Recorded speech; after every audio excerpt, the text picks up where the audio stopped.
კეთილი მოგესალმებით. ვიწყებთ ერთობლივ საკომიტეტო მოსმენას ევროპასთან ინტეგრაციის, საგარეო ურთიერთობა და დიასპორის კომიტეტების. ჩვენ დიასპორის კომიტეტს მიმართ კვორუმი გვაქვს, ხო?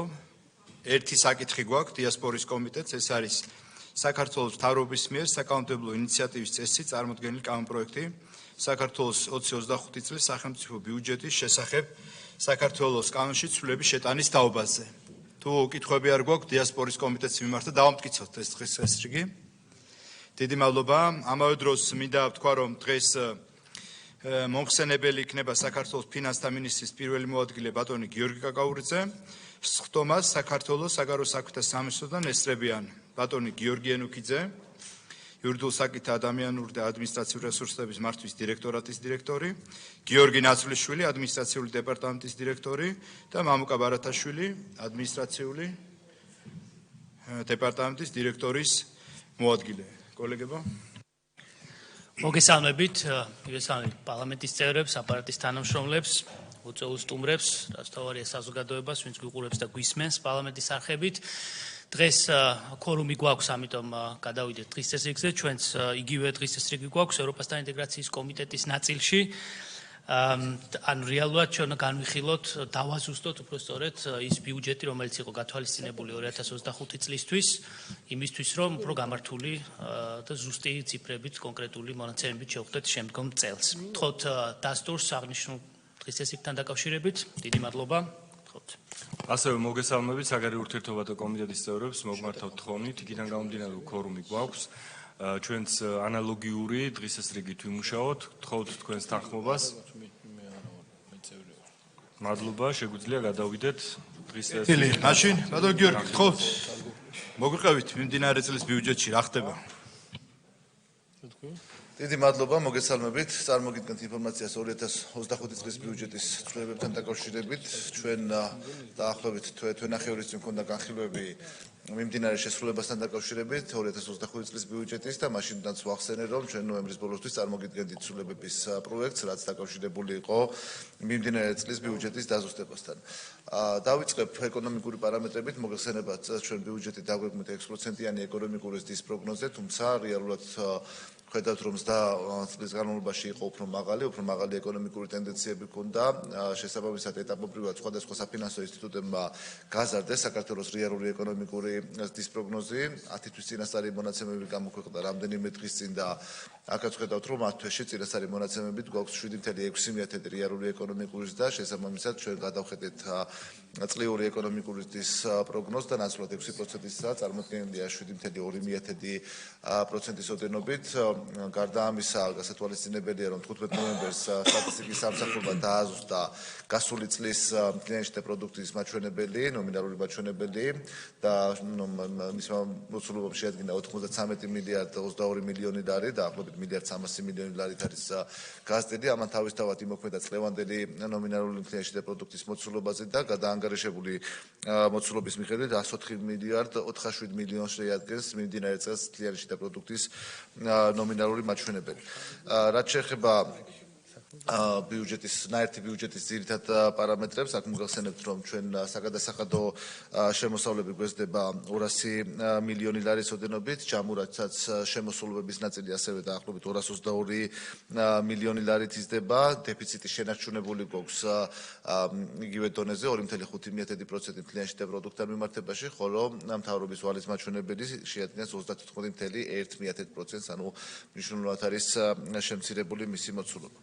რაც შეეხება უშუალოდ ბიუჯეტის სახელმწიფო ბიუჯეტის ნაწილში, ჩვენ წარმოქმნილი პროექტის მიხედვით მნიშვნელოვანი ზრდა არ არის, 22 მილიონით იზრდება ჯამში შემოსულობები, თუმცა განსხვავდება შემოსავლებსა და ვალდებულებებს შორის ცვლილებები.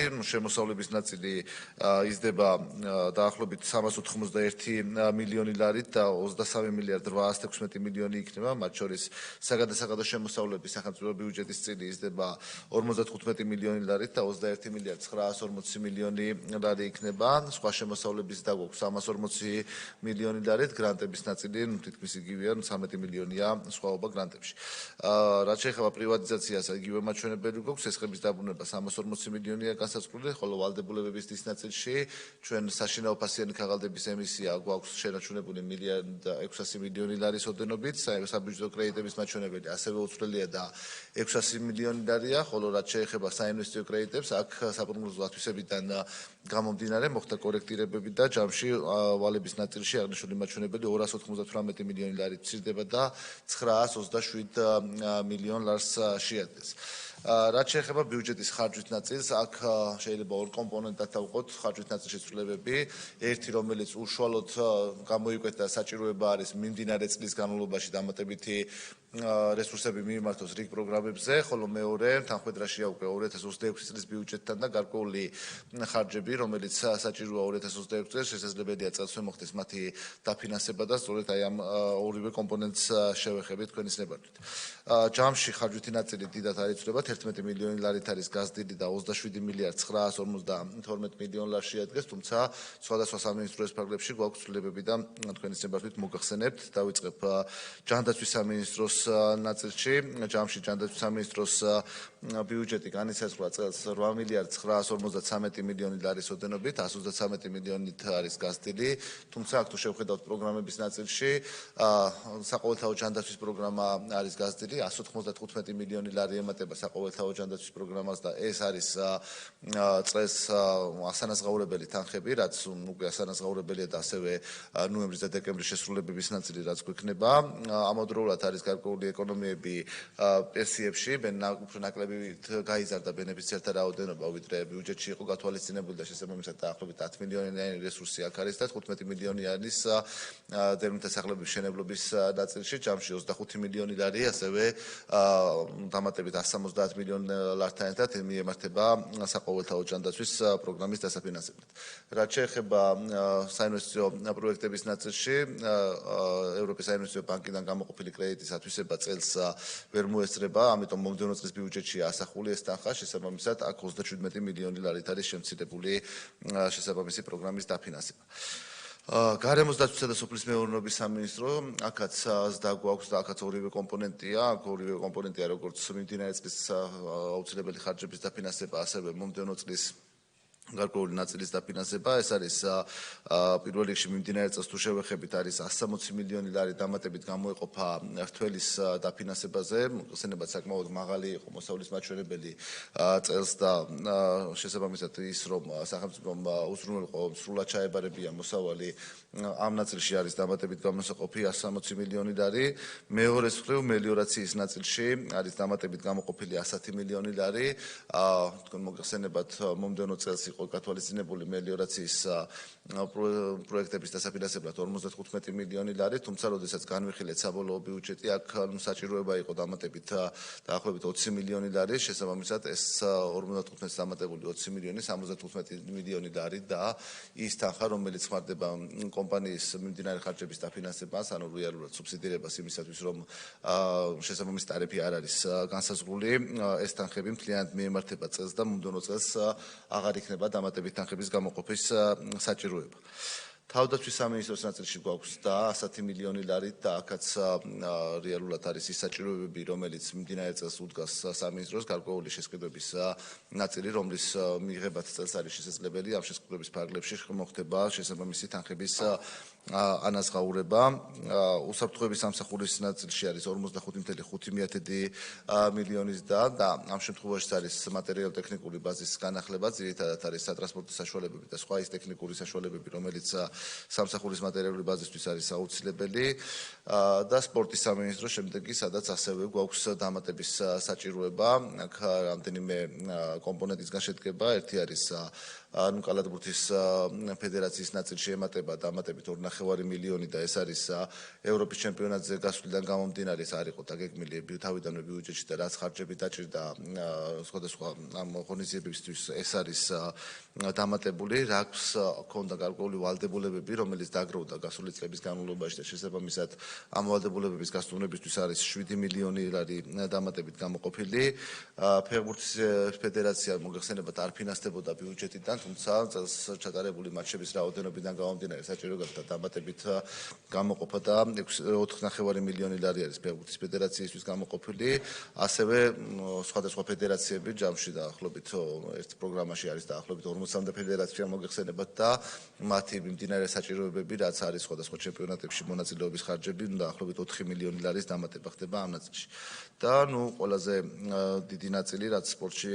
გვაქვს მატება ეს არის ჯილდოები დაახლოებით 19.5 მილიონი ლარის ანაზღაურება უკვე მოხდა მოგეხსენებათ დადგენილი არის საქართველოს მთავრობის დადგენილებით კონკრეტული თანხები რომელიც მიემართება სხვადასხვა საერთაშორისო ჩემპიონატებში მედლების შესაბამისად წლის პირველ ნახევარში მიღებული მედლების მიხედვით უკვე ანაზღაურება განხორციელდა თუმცა მას შემდგომ ანუ წლის მეორე ნახევრის განმავლობაში რაც სხვადასხვა ჩემპიონატებში გამარჯვება ან მეორე მესამე ადგილები მიიღეს ჩვენმა სპორტსმენებმა მათი ანაზღაურებისთვის ხდება დამატებით 12.5 მილიონი ლარის გამოყოფა რეგიონული განვითარებისა და ინფრასტრუქტურის სამინისტროს ნაწილი აქ წელს მოგეხსენებათ ბიუჯეტში ეს ორი სამინისტრო ერთად იყო წარმოდგენილი და ცვლილებების დროსაც ერთად არის შესაბამისად 2026 წლიდან იქნება უკვე დამოუკიდებელ ორმხარჯავ სუბიექტად წარმოდგენილი აქ რამდენიმე ცვლილება გვაქვს საგზაო ინფრასტრუქტურის ნაწილში დაფინანსება მცირდება 127 მილიონი ლარით და ეს სხვადასხვა პროექტებია თუმცა ძირითადი არის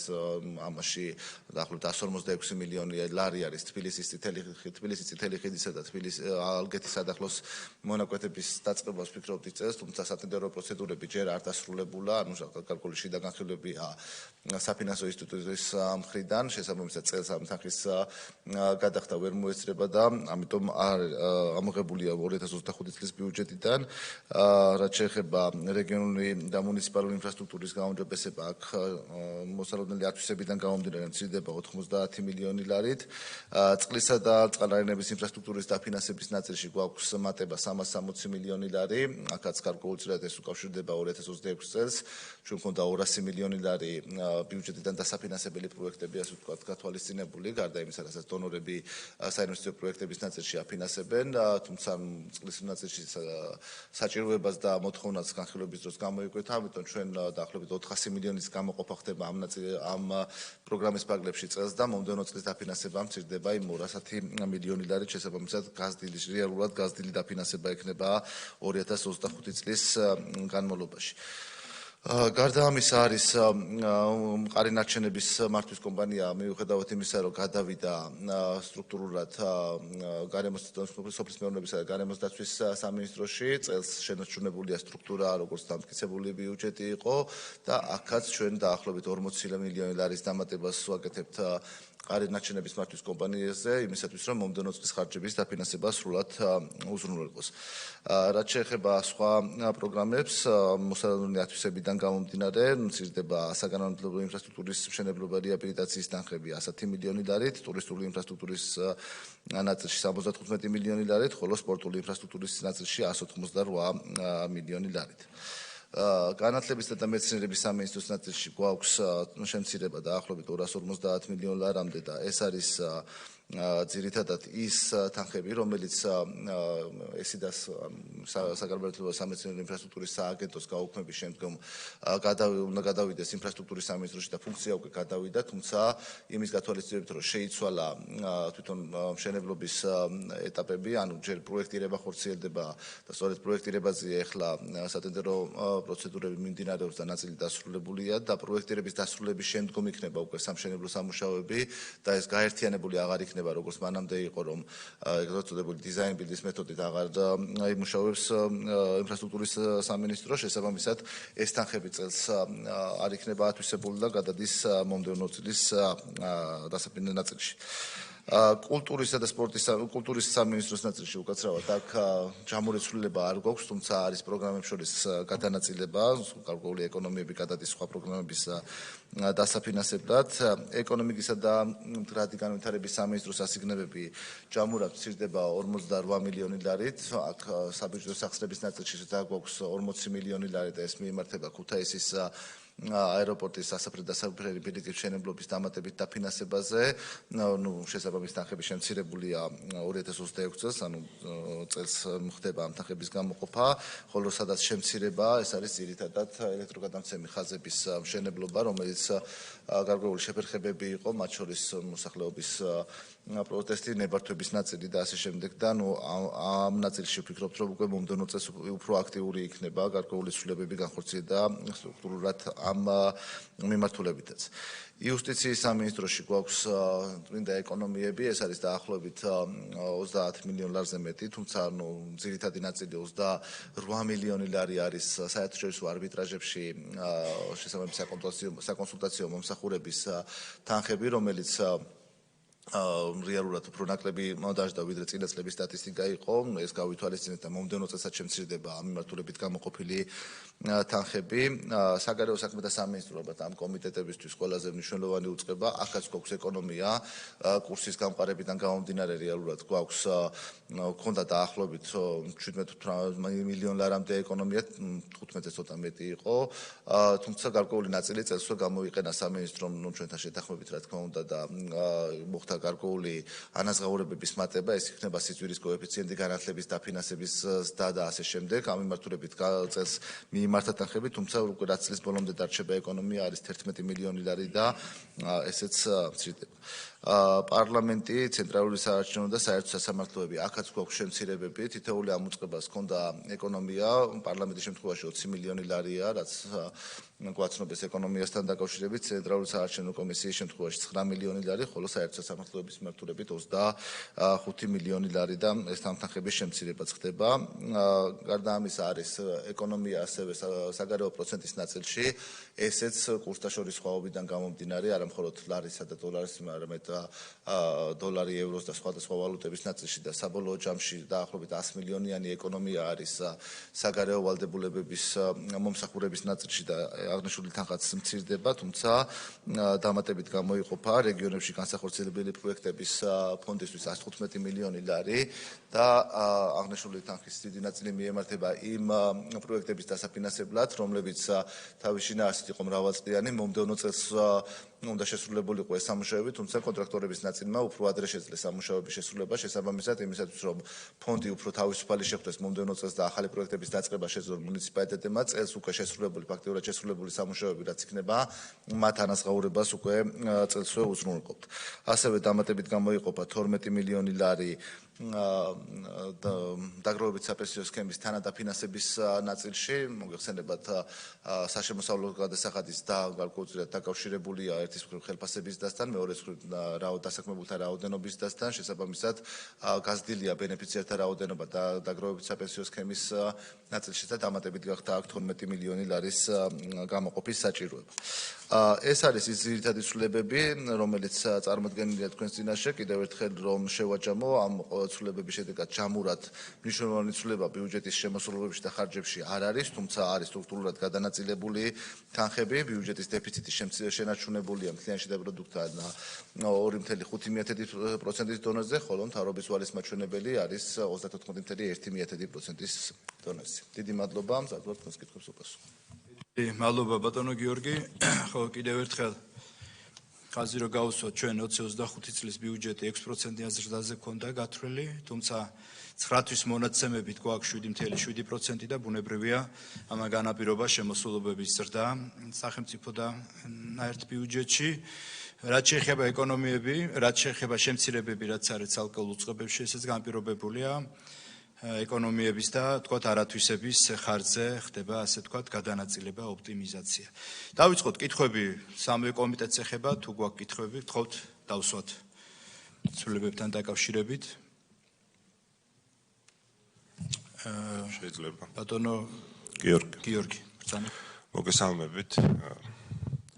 გავიცანით ამ ცვლილებებს, ახლა გასაგებია რომ სერიოზული ცვლილებების შემოსავლობებში და ხარჯებში არ გვაქვს, მაგრამ სტრუქტურულ გადანაწილებებში საკმაოდ დამეთანხმებით საკმაოდ მნიშვნელოვანი ცვლილებებია, რასაც თქვენ განმარტებით ბარათში ძალიან ზოგადი ფრაზებით ხსნით, რომ გასაგებია, რასაც ამბობთ, რომ გამოიკვეთა გარკვეული მიმართულებებით ხარჯების ზრდის აუცილებლობა და ასევე მთელ რიგ პროგრამებში სხვადასხვა მიზეზით, ესე წერთ ზუსტად, მიმდინარე წელს წარმოიქმნა გარკვეული რესურსები, ხო?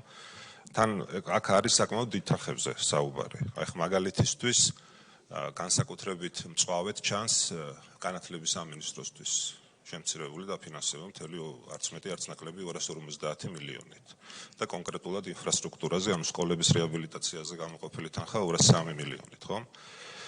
ანუ ეს პირდაპირ ვთქვათ ნიშნავს იმას, რომ ბავშვები, რომლებიც ბოლო-ბოლო ელოდნენ სკოლების რემონტის სამშენებლობის დაწყებას, კიდევ გაიხანს მოუწევთ ლოდინი. ამიტომ კითხვა შემდეგში მდგომარეობს, აი ეს თქვენი ზოგადი ფრაზა სხვადასხვა მიზეზით, ასე ვთქვათ, გამომდინარე ცვლილებები, აი კონკრეტულად რო აგვიხსნათ, რა მიზეზებია ეს და ზოგადად ბიუჯეტის ასეთი მნიშვნელოვანი ნაწილის არათვისება, აუთვისებლობა რა ხარვეზზე მიუთითებს. მადლობთ ბატონ გიორგი. კიდე კითხვები თუ არის? მე მექნება ერთი კითხვა. ბატონ გიორგი. დიასპორული პოლიტიკის დაფინანსება 2025 წლის მიხედვით 1,900,000 ლარი იყო. მე მესმის მიმდინარე წელს ათვისების მიმართულებით გვაქვს პრობლემა და ამიტომ მცირდება. მე თხოვნა მექნება, რომ მომავალ წლის ბიუჯეტში მინიმუმ ის 1,900,000 დიასპორის მიმართულებით დავტოვოთ. თუ უფრო მეტად თუ არ გაიზრდება, ეს იქნება თხოვნა. კეთილი, თუ კითხვები არ არის, მაშინ ბატონ გიორგი გთხოვთ. ბოდიში ბატონ ირაკლი ბრძანა. მან და მელიორაციის ნაწილში იყო საუბარი გაზრდაზე და მან ხვარი გეგმება კაშხალის კერა დამფის მშენებლობა ილტოზე ან დაწყება ან პროექტირება ესეთი სხვა არ არის. კითხვები კიდე არ არის. კაი, მადლობთ. ბატონ გიორგი, უპასუხო. დიდი მადლობა ბატონო გიორგი, პირველ რიგში ვერ დაგეთანხმებით, რომ ზოგადი ფრაზები ვწვნით, იმიტომ რომ ზოგადი ფრაზები შეიძლება შესავალში წერია, თუმცა თითოეულ პროექტზე, თითოეულ სამინისტროს ნაწილში არის განმარტებული სად წარმოიშვა ეკონომიკა, რის ხარჯზე წარმოიშვა, სად არის აუთვისებლობა და სად მიემართება ეს თანხა. თქვენ თუ ზოგად ფრაზას უწოდებთ იმას, რომ რთველისთვის დაფინანსება იყო დამატებით საჭირო და ამიტომ გამოიყოფა 160 მილიონი ლარი, ამაზე კონკრეტული თუ რამე გაინტერესებს, დეტალებში შემიძლია შემოვიდე. ან საყოველთაო ჯანდაცვას რატო ჭირდებათ დამატებით დაფინანსება, ამაზე შემიძლია დეტალებში წამოვიდე. თუმცა ვერ დაგეთანხმებით, რომ არის ზოგადი კონკრეტულ პროგრამებზე კონკრეტული მიზეზი წერია, თუ რის გამო მოხდა ამა თუ იმ პროგრამაში ცვლილება. რაც შეეხება ზოგადად აუთვისებლობის ნაწილს, ინფრასტრუქტურულ პროექტებში ეს არის განათლებაშიც და არის ინფრასტრუქტურის სამინისტროშიც, ეს ძირითადად უკავშირდება იმ ცვლილებას, რომელიც პრემიერ-მინისტრმა არაერთხელ დაანონსა, გადავიდა როგორც ინფრასტრუქტურის სამინისტრო, ასევე განათლების მიმართულებით ინფრასტრუქტურა უფრო მეტად ორიენტირებული იმაზე, რომ იყოს ხარისხი, შესაბამისად შეიცვალა პროექტების განხორციელების მექანიზმი და ასე ვთქვათ, აღარ იქნება ის პრაქტიკა, სადაც ერთი და იგივე კომპანია იყო პასუხისმგებელი როგორც პროექტის შემუშავებაზე, შემდეგ ამ პროექტის განხორციელებაზე. ეს პრაქტიკა იცვლება, სწორედ ამიტომ ჩაიხსნა ის პროექტების, არ გამოცხადა ის პროექტები ისე, როგორც თავიდან იყო დაგეგმილი, რომ დიზაინ ბილდის მეთოდით ეგრეთ წოდებული ესე ქვია ამ მეთოდს წასულიყვნენ, ამიტომ განცალკევდა დაიწყო პროექტირებების ნაწილი და პროექტირებების დასრულების შემდგომ იქნება უკვე სამშენებლო სამუშაოებზე. ამან რა თქმა უნდა დროში გამოიწვია ცვლილება და კონკრეტული წლის ბიუჯეტში გვაქვს ის აუთვისებლობები, რომლებიც წარმოდგენილია, თუმცა საბოლოო ჯამში ამან უნდა უზრუნველყოს უფრო მეტი ხარისხის და მთლიან პერიოდს თუ შეხვედავთ, დროში თუნდაც ის დიზაინ ბილდის მეთოდით ძალიან ბევრჯერ ყოფილა, რომ დროში უფრო გახანგრძლივებულა, ვიდრე თავდაპირველად იყო განსაზღვრული. ამიტომ საბოლოო ჯამში მიუხედავად ამ ცვლილებისა, ვფიქრობ, რომ დროში მნიშვნელოვანი სხვაობა არ იქნება, უბრალოდ კონკრეტული წლის შიგნით ხდება ეს აუთვისებლობები და გადადის მომდევნო წელს. საბოლოო ჯამში სკოლების ის ნაწილი, რომელიც დაგეგმილი იყო, არც რეაბილიტაცია და ამშენებლობა აღარ არის, ასე ვთქვათ, გაჩერებული, ყველა დაიწყება, უბრალოდ პროექტირების ეტაპი არის პირველი ეტაპი და შემდგომ დაიწყება სამშენებლო სამუშაოები. რაც შეეხება დიასპორის ნაწილშიც შემიძლია გითხრათ, რომ მომდევნო წელს იქნება შენარჩუნებული თანხა, თუმცა ამავდროულად სამინისტრო მუშაობს, რომ უფრო ეფექტური გახადოს ეს პროგრამები, უფრო მეტად მიწვდეს იმ ადამიანებს, რომელსაც ჭირდება და უფრო მეტად იმ ნაწილში გადაამისამართოს თანხები, რომელიც მათთვის უფრო მნიშვნელოვანია და ამ ცვლილებებს ალბათ მომდევნო წელს ვიხილავთ. შესაბამისად, რაც შეეხება მელიორაციას, ერთ-ერთი მნიშვნელოვანი პროექტია ილტოს წყალსაცავი, თუმცა წელს რა თქმა უნდა მისი პროექტირება ვერ გახორციელდება, გარკვეული წინასწარი გეოლოგიური კვლევები და ასე ვთქვათ feasibility ეკონომიკური სარგებელიც თუ რა ექნება ამ პროექტს მომდევნო წელს უკვე იქნება მზად, მსოფლიო ბანკთან ერთად კეთდება ეს და მერე უკვე უნდა ვიმსჯელოთ როგორც პროექტების ნაწილზე, ასევე ეს ერთწლიანი და ორწლიანი პროექტი რა თქმა უნდა იქნება საკმაოდ გრძელვადიანი პროექტია და მის დაფინანსებაზე სავარაუდოდ აქ ექსპერტული ცოდნაც საჭირო იქნება. ამიტომ ვფიქრობთ, რომ ასეთი დიდი მასშტაბის დამბის მშენებლობა უკეთესი იქნება თუ საინვესტიციო პროექტით განხორციელდება, ანუ საფინანსო ინსტიტუტების მხარდაჭერით იმისათვის, რომ უფრო მეტად კვალიფიცირად გაკეთდეს როგორც საპროექტო დოკუმენტაცია, ასევე მშენებელი კომპანიაც უფრო მეტად იყოს კომპეტენცია მეტი ქონდეს მსგავსი პროექტების განხორციელებაზე და რაიმე რისკები არ შექმნათ ამ მიმართულებით. დიდი მადლობა. დიდი მადლობა. ბატონ გიორგი, მეც დავამატებდი. კი გიპასუხათ მინისტრის მოწ იყო პასუხისმგებელი სკოლების მშენებლობაზე, საერთოდ გაუქმდა და ინფრასტრუქტურის სამინისტროს გადაეცა. თუმცა კარგია, რომ ეს მიდგომა, ახალი მიდგომა, სადაც აქცენტირებულია ხარისხზე და ვადებზე, ხარისხის გამშენებლობაზე, ეს მაქსიმალურად იქნება გაკონტროლებული. კეთილი, თუ კითხვები არ არის, მაშინ დიასპორის კომიტეტს ვთხოვ, კენჭი დავუყაროთ და მხარი დაუჭიროთ ამ ცვლილებებს.